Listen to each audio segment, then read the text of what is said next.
Pumps. They come in all shapes and sizes, and they're essential to all industries that move liquids. Industries such as refining and chemical processing, water treatment and distribution, and utilities, to name a few. Pumps are used to move raw materials through various processing steps and to move the liquids that control processing, such as cooling water. Without pumps, transporting liquids through pipelines would be impossible. A pump may be defined as a mechanical device that adds energy to a liquid. The energy to drive the pump may be provided by an electric motor, a steam turbine, or an internal combustion engine. In any case, a pump must be viewed as being part of a complete system consisting of the liquid supply, the suction line, the pump and driver, and discharge line. As we'll see later, each part of the system affects the operation. There are several types of pumps, but generally they can be placed into two classifications: positive displacement and centrifugal. Positive displacement pumps operate by reducing the volume of space within the pump that the liquid can occupy. The piston forces the liquid from the cylinder into the discharge line. This type of positive displacement pump is called a reciprocating pump. Centrifugal pumps move liquids by increasing their speed rather than displacing or pushing them. Exactly how this is done and the variables affecting the operation are the main points of this program. Centrifugal pumps vary greatly in size and capacity, from very small pumps which pump only a few gallons a minute to very large pumps like this one, capable of pumping thousands of gallons a minute. Most centrifugal pumps fall into the 30 to 1,000 gallon per minute range. Operation of a centrifugal pump is not a simple matter. Improper operation may damage the pump and could bring the process to a complete halt. In order to help you safely operate centrifugal pumps, this program will cover the basics of pump design, operation, priming, and startup and shutdown procedures. But before we get into these, we need to cover some basics about how liquids behave. Stop the tape now and turn to section 1 in your workbook. We've said that centrifugal pumps add energy to liquid by increasing the liquid's velocity. Let's see how that works. Most of us are familiar with centrifugal force. This is the tendency which pulls a rotating object away from the center of its spin. If you allow liquid to drop onto the center of a rotating object, it will be hurled away from the center. The more rapid the rotation, the higher the velocity of the liquid as it spins out. The same principle applies in a centrifugal pump. As liquid enters the pump, it strikes a whirling disc called the impeller. The impeller spins the liquid outward into the casing, where it's forced through the discharge port at higher pressure. Let's take a closer look at the parts of the pump. First, let's consider the casing. A function of the casing is to reduce the velocity energy of the liquid and convert it into higher pressure. The casing shown here uses a volute design to make this conversion. Another way to convert velocity into pressure is to place diffuser vanes in the casing which slow down the flow, causing the pressure to rise. Before continuing with various centrifugal pump descriptions, there's a new term to define called axis of rotation. Simply put, a line down the center of the shaft of the pump and driver would represent the pump's axis of rotation. Pumps are often described in relation to this axis. As you probably noticed, the casing must be split in some way to allow insertion and removal of the impeller. When the split is perpendicular to the axis of rotation, we call it a radially split casing. In a radial split casing, the casing is generally solid around the impeller, but the end is removed to gain access. Sometimes this is called a vertical split. The other type of casing is split parallel to the axis of rotation. In this case, the top of the casing can be removed to gain access to the impeller. Another variation in casing design is the location of the suction and discharge nozzles. The most common is the end suction type, in which the suction nozzle is located on the end of the pump and the discharge nozzle is located on the side, pointing upwards. However, the discharge nozzle may be positioned in any angle or direction to accommodate piping. Just as there are variations in casing design, there are also several types of impellers. Impellers are first classified by inlet design, either single suction or double suction. In a single suction impeller, liquid enters the suction eye on only one side. For the double suction impeller, the liquid is allowed to enter on both sides. It's really like two single suction impellers placed back to back. A second classification is made by the shape of the vanes. While there are some variations, the most common by far is the radial type. Impellers also vary in their mechanical design. There are three basic types: open, semi-open, and closed. An open impeller basically consists of nothing but vanes. A semi-open impeller has a back wall called a shroud and is closed on one side. A closed impeller has a shroud covering both sides of the vanes. It's open only at the suction eye and closed to the tips of the vanes. The pumps you've seen so far have been horizontally mounted. The axis of rotation is parallel to the ground. Centrifugal pumps may also be mounted vertically, so their axis is perpendicular to the ground. If a pump's capacity is great enough to satisfactorily transport a specific liquid at a reasonable pressure, the pump may be operated independently. In many cases, however, multiple pumps may be required. When pumps are operated in series, the discharge of the first pump provides the suction for the second. This arrangement is used to increase the pressure over that of a single pump. They may also be set up in parallel where both pumps have a common discharge. This arrangement is used when an increase in volume is required. A multi-stage pump may be used when higher discharge pressures are required. This pump is like several single-stage pumps operated in series, but the impellers are mounted on a common shaft and enclosed in one casing. Let's take some time to review and further explain the features of centrifugal pumps and the ways they can be operated. Stop the tape and turn to section 2 in the workbook. So far in the program, we've talked about the major components of the centrifugal pump: the casing and the impeller. Now let's take a look at some other important parts of the pump. The casing and the impeller are the only parts of the pump which are in contact with the pump liquid. For this reason, the casing impeller assembly is called the liquid end. The part of the pump extending back from the casing toward the driver is called the frame assembly. The frame assembly provides support for the shaft, which extends through the casing wall and frame and is coupled to the driver. It includes the packing box or mechanical seal and the bearings. The packing box is a cavity which surrounds the shaft at the point where the shaft exits through the wall of the casing. In some cases, it's filled with rings of flexible material called packing, which form a seal to prevent the pump liquid from leaking around the shaft. The packing rings are compressed by an adjustable packing gland so they fit snugly around the shaft, but not so tight that they create excessive friction and wear it out. The packing may be lubricated by the pump liquid that leaks into the packing box, or an external lubrication system may be used. In this case, a lantern ring is installed at about the center of the packing. The lantern ring has holes in it to allow the lubricating liquid to pass through to the shaft. If external leakage of pump liquid must be prohibited, then a mechanical seal is used instead of packing. The mechanical seal has two sealing surfaces, one a very smooth, hard-faced metal, and the other a non-metallic material such as carbon. One of the sealing elements is allowed to rotate with the shaft, while the other is held stationary. The sealing surfaces are held in contact by springs. Bearings are a critical component in any centrifugal pump.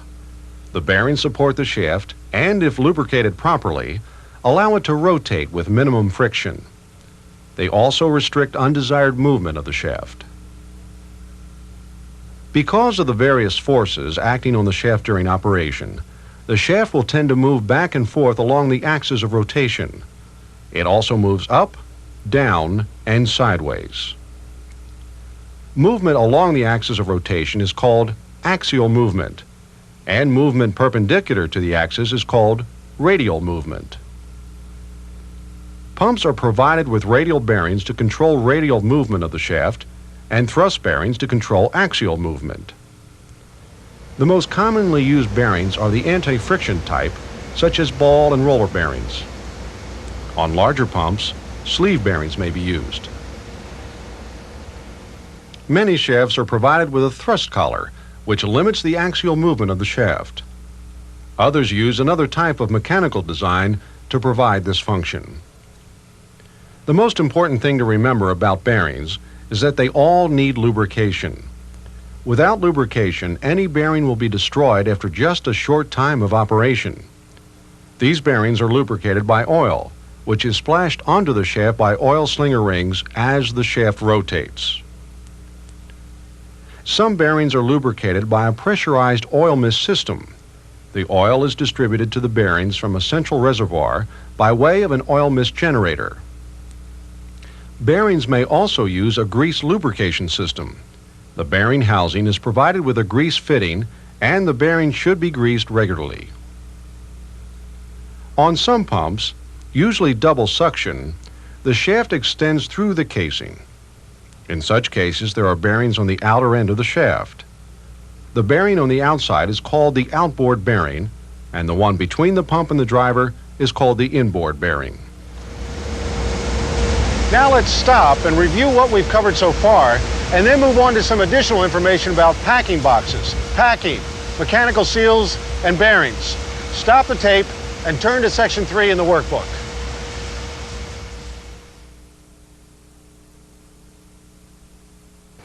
Up to this point, we've defined a pump as a mechanical device that adds energy to a liquid in order to move it from one place to another. We've also pointed out that a pump has to be viewed as a portion of a system consisting of a supply, suction, pump and driver, and discharge. In this segment, we'll see why this approach is needed. In the pumping system, the driver is used to convert electrical or heat energy into mechanical energy. This mechanical energy is then converted by the pump into hydraulic energy to move the liquid. The liquid's hydraulic energy exists in two forms, velocity and pressure. Velocity is a form of what we call kinetic energy. This is energy of motion and is measured in feet per second, or in the case of liquids, in gallons per minute. Pressure, on the other hand, is a form of potential energy. The potential energy of a substance is a result of its position. This 2-ton block has the potential of doing quite a bit of damage, since it is positioned above the ground. We say the block has potential energy. A column of water stored in a tank also has potential energy. We can measure this potential energy in terms of pressure, or in units of height or head. The pressure that is exerted by a column of water is determined by the height of the liquid or head. The higher this column is, the greater the amount of pressure that will be exerted at the bottom of the tank. In the case of pumps, the potential energy of a liquid is usually measured in units of head. In order to fill this tank with liquid, the pump would have to provide 30 feet of head. But suppose we're pumping liquid from one tank to another. The tank on the left is already providing 15 feet of head, so the pump only has to provide an additional 15 feet of head to fill the right tank. The pressure of the liquid entering the suction of the pump is referred to as suction head, and the pressure of the liquid leaving the pump is referred to as the discharge head. The difference between the suction head and the discharge head is the total head. So, total head is what tells you how much work a pump must actually do to move a liquid. If the pump is located above the suction, the liquid must be lifted, or more accurately pushed into the pump. We say it's pushed because atmospheric pressure exerts a force on the liquid. Atmospheric pressure is 14.7 pounds per square inch at sea level, which is sufficient to raise a column of water 34 feet into a vacuum. This same force helps to push a liquid up into a pump. An area of low pressure exists in the suction eye of the pump due to the high flow velocities that are generated here. So, liquid under atmosphere pressure tends to flow up into the lower pressure area. In a suction lift system, the total head produced by the pump is the sum of the suction lift plus the discharge head. A pump is sized to meet specific pumping conditions. Normally, it will be required to provide a certain discharge pressure and/or provide a certain flow rate, depending on the requirements of the system in which it is being operated. But as we've seen, the total head required is dependent on the suction head, so pump performance is variable. And there are other factors, such as flow rate, horsepower, friction loss, and pressure in the discharge system that affect pump performance. Pump manufacturers provide set performance curves which show how the pump will perform under various conditions. Let's take a closer look at some factors that affect pump operation and performance. Stop the tape and turn to section 4 in the workbook.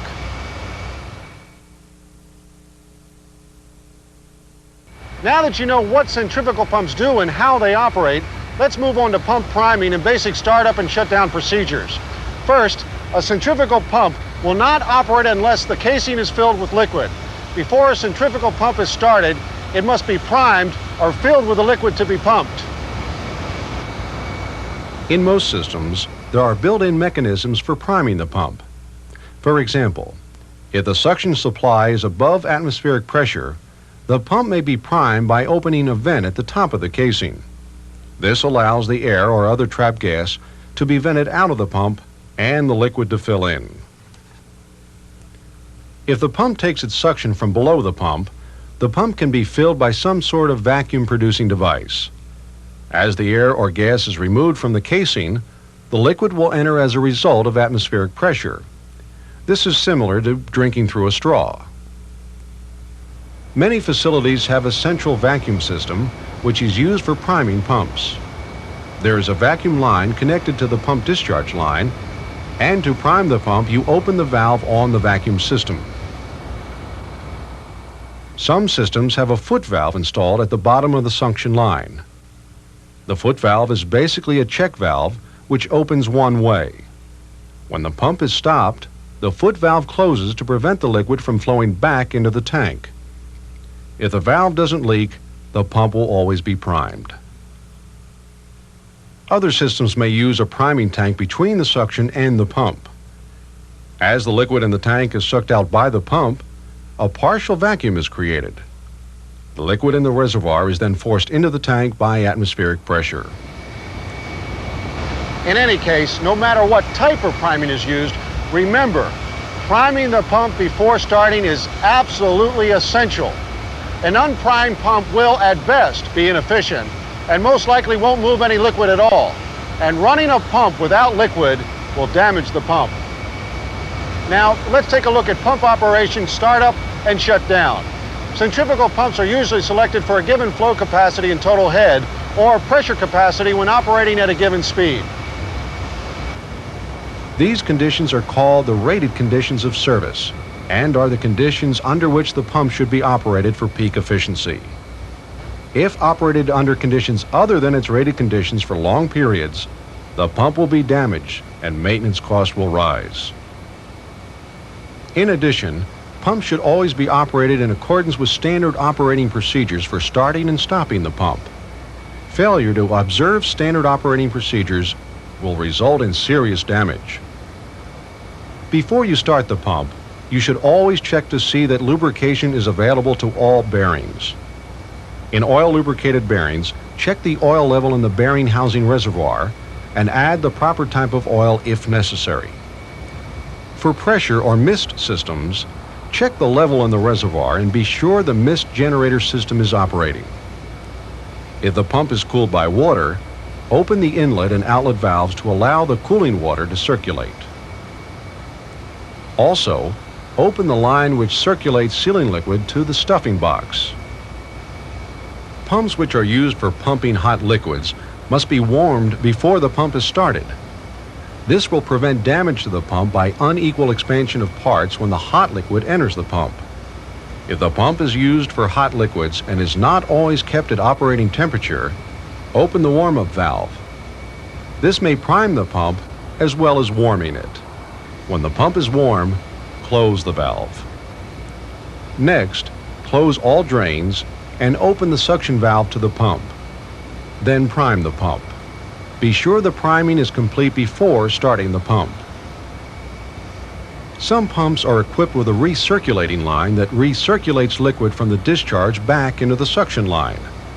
The circulating line should be opened before the driver is started to prevent operating the pump against dead shutoff. Now start the motor.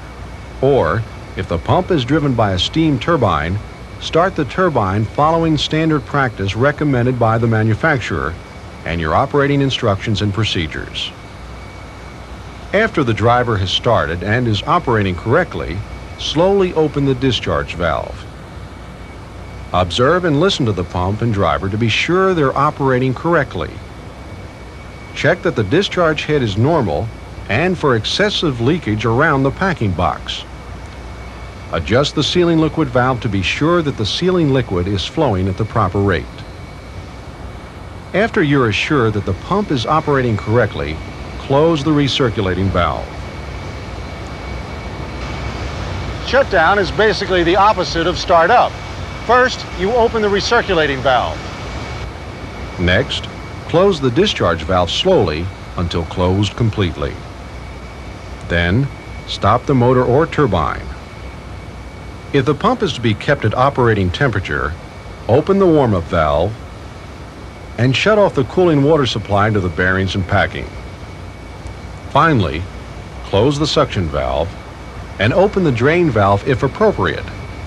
Be sure that the liquid is drained into the proper sewer. These startup and shutdown procedures are applicable to most situations, but may vary slightly from pump to pump depending on installation and type of service. Always check your specific procedures. One additional aspect of centrifugal pump operation to consider is called cavitation. Simply put, cavitation occurs when some of the liquid being pumped flashes to a vapor in the eye of the impeller. Vapor bubbles form and then quickly collapse. When cavitation occurs in the suction section or at the eye of the impeller, the vapor bubbles are carried into the impeller. As the pressure increases, the bubbles collapse in the vanes and the liquid rushes in to fill the void with such force that it knocks off small pieces of the metal vanes, which causes pitting and erosion. Cavitation may be indicated by a crackling noise in the pump and by rapidly fluctuating suction pressure. Cavitation can be corrected by either increasing the net positive suction head available or reducing the net positive suction head required. Net positive suction head available may be increased by increasing the liquid level or pressure on the suction side of the pump. The net positive suction head required may be decreased by throttling or closing slightly the discharge valve, thus reducing the liquid flow. In any case, cavitation is a serious operating problem and will lead to mechanical failure if allowed to continue.